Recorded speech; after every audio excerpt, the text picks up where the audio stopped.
this review went through a lot. I don't normally see much a point in getting into the developmental cycle of a video like this because at the end of the day, the end goal is to give my opinion of something in a concise manner. However, I feel like this time it's kind of important as my view of this episode has developed as much as the review itself was shaping up to be. I was initially going to release this in 2018, but due to time constraints and abundance of stress, not helped by the fact that one of the writers of the show being outed as a not particularly great person during the initial writing of this, a change in perspective of the topic, and kinda just forgetting about it for a year or two, combined with the environment surrounding the Powerpuff Girls 2016 being incredibly hostile by 2018, this one kinda had to stew a lot, but I think I've come up with a tactful way of talking about this one. We all should know by now that I feel reboots are too quick to be jumped on, with many people not wanting to give a show a chance to wow them or at least give them something to enjoy. I've stated this many a time both pre and post reconstruction of my channel that it may as well be a slogan of the channel as a whole. People who see a reboot immediately hate it because it's not the original show that they grew up with and subconsciously close off any and all enjoyment that they could have had of the show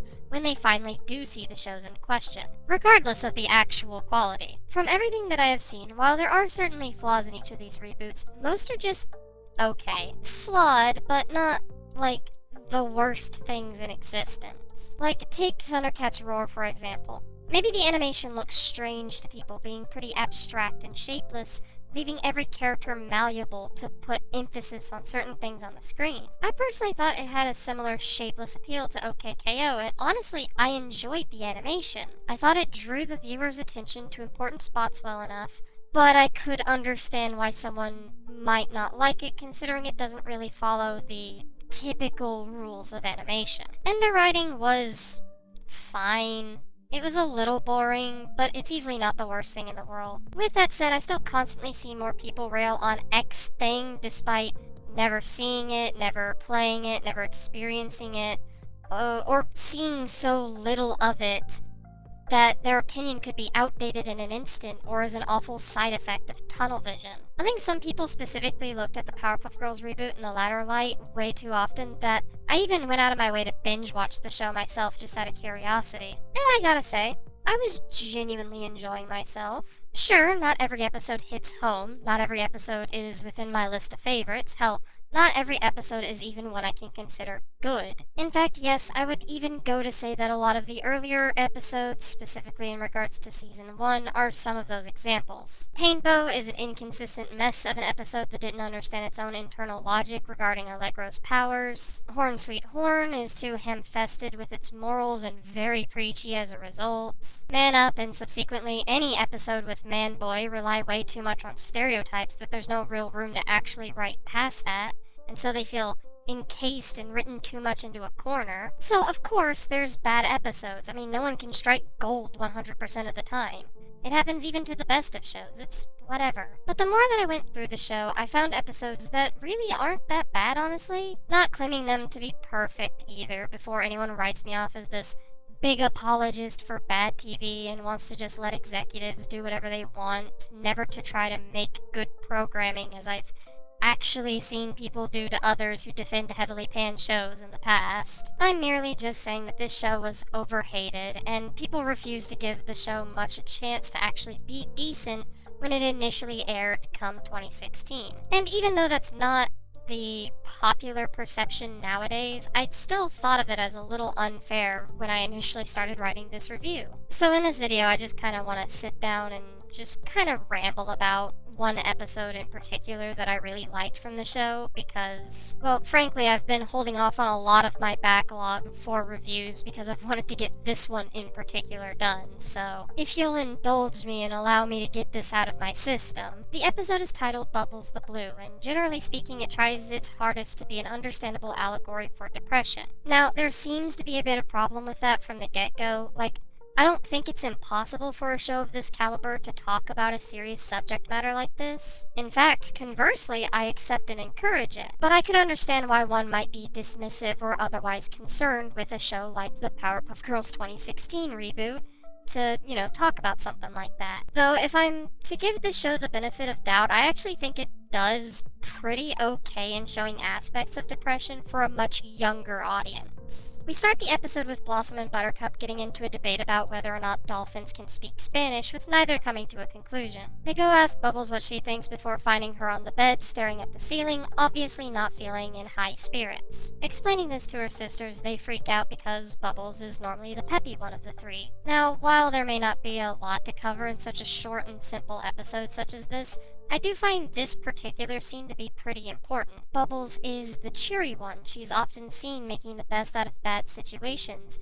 and to see her in such a state would be a lot more uncharacteristic of her than if this was an episode about, say, Professor Utonium or Blossom. What I enjoy about this particular choice from a writing standpoint is just exactly how close it is to the reality of something as severe as depression. Now, mind you, I'm not a psychology major. I don't know everything about depression. In fact, I would be willing to argue I only understand it from a very surface level myself. However, what I do know is that it can come from anywhere and nowhere at all and affect anyone without warning, such as seen here. It would have been really easy for the writers to just make a Joe with no relevance to the show and make him sad as a way to give the advice they later give within the episode. But by not copping out, they give that extra mile to subtly teach the younger audience the show is pointed to a lesson in the kinds of people that get depressed. Basically anyone. And I think that was a really good choice, personally. I'd also like to point out the reaction Buttercup and Blossom give to this revelation. Not only because Blossom delivers my favorite joke of the episode. Are you sad because you keep thinking about your place in society, as the eyes of everyone looking to you for guidance begins to weigh heavily on your young soul, only to realize you are just one of the many leaves bending to the will of the wind, in a never-ending race with the cruel mistress that is time, an illusionistic prison created by man, shackling us all to the stream we call life? Nah, that's not it. Are you sure? But also just because I definitely understand where this panic can stem from, especially when one is as vague as, I'm not feeling too hot right now. However, as understandable as the initial reaction may be, I'm glad that the episode writers didn't cop out with Blossom and Buttercup being the heroes in this situation either. In fact, on the contrary, Blossom and Buttercup are painted more as antagonistic in this episode, trying to take a more hands-on approach in trying to immediately cure Bubbles' depression. The professor, being primarily the comic relief of this episode, does help close the episode on a note that basically flat out tells the audience that what the sisters are doing isn't a good thing, almost scolding Buttercup and Blossom for insinuating that Bubbles might only be feeling the way she is for attention. I do feel like maybe they could have better emphasized that part of the message because it is a little on the softer side of something as severe as dismissing one's mental health, something I think needs to be addressed when it happens. But overall, it's good they show that it doesn't help and tell us that it's not a great thing to do, since this is a kid's show. That's a message worth giving. I also want to give kudos to the episode visually portraying some common signs of depression. I'm not sure how intentional it was, but the persistent emptiness, the loss of interest in hobbies and activities, the want for isolation, decreased energy, moving and talking at a slower pace than normal from the likes of Bubbles, and even extending that to the monster of the week, the Armadillo, who shows signs of irritability. If this was intentional, it isn't everything that's shown, and the episode could have gone more in depth about it. Mind you though, these are good starts, especially for a kid's show. Not the most perfect representation as far as depression goes, and it's probably not even the best in a kid's cartoon, but it's a welcomed one nevertheless. It's one that an average kid would most likely be able to follow along to, but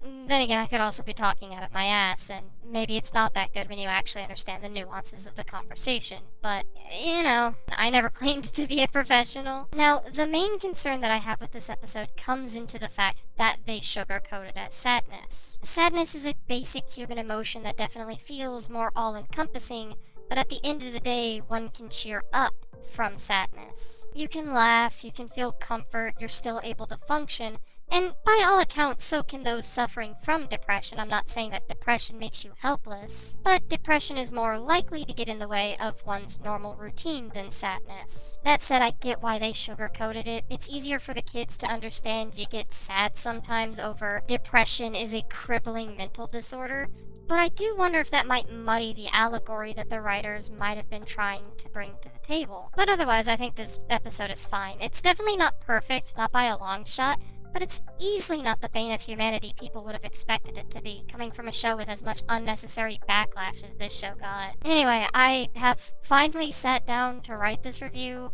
I got it out of my system, and now I can move on to my backlog. Got some things to rewatch from my 2015 era, got some newer things that I might want to review, and yeah, maybe I can get this channel back in shape. I'll see ya whenever I get the next review out. Take care!